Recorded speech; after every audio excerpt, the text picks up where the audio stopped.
Viagem na eletricidade.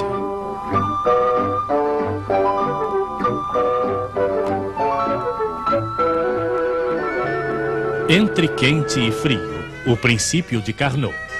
Perdão, senhora, quanto consome de petróleo o seu ferro de passar, hein? Que ideia, não é? Um ferro de passar não funciona a petróleo, funciona a eletricidade.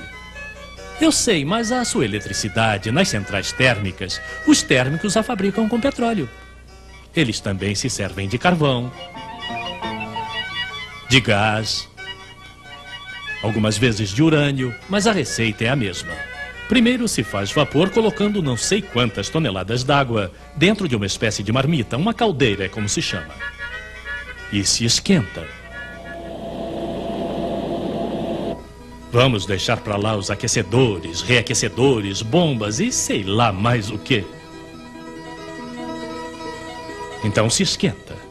Se esquenta muito, muito seriamente. Pode chegar até 500 graus. Nessas condições, o vapor fica bastante comprimido. 150 vezes a pressão que existe fora. Agora vamos deixá-lo se distender, esse infeliz vapor. Vamos fazê-lo trabalhar fazendo passar dentro de turbinas. Uma turbina a vapor é uma roda com palhetas que tem mais ou menos a forma desta figura.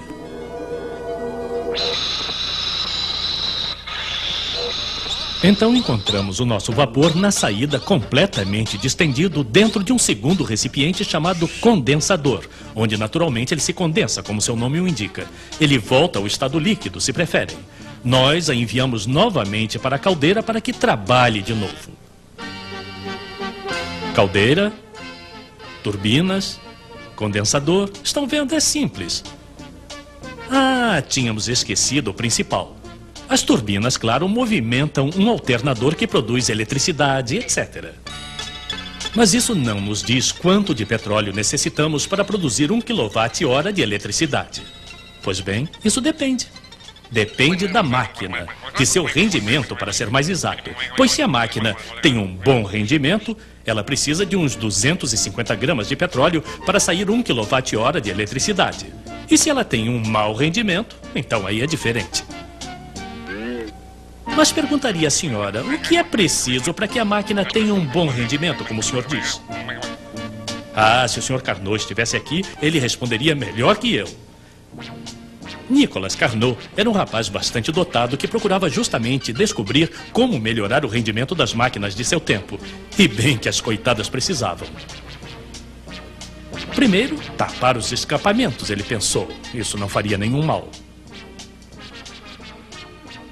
Mas ele pensou também que o rendimento devia depender da diferença de temperatura. Que diferença? Pois bem, de um lado, a temperatura da fonte quente, isto é, a nossa caldeira. Do outro lado, a temperatura de nossa fonte fria, o nosso condensador. E quanto maior a diferença, melhor o rendimento. Então, esquentar mais de um lado é bom. Mas também é preciso esfriar do outro. E é lógico, porque esquentar a caldeira provoca pressão, estamos de acordo. Esfriar o condensador, ao contrário, provoca depressão, vazio.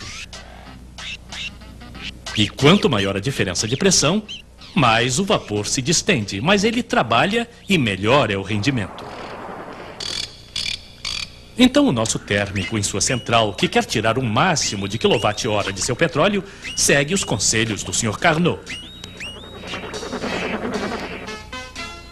Do lado fonte quente não se pode subir mais.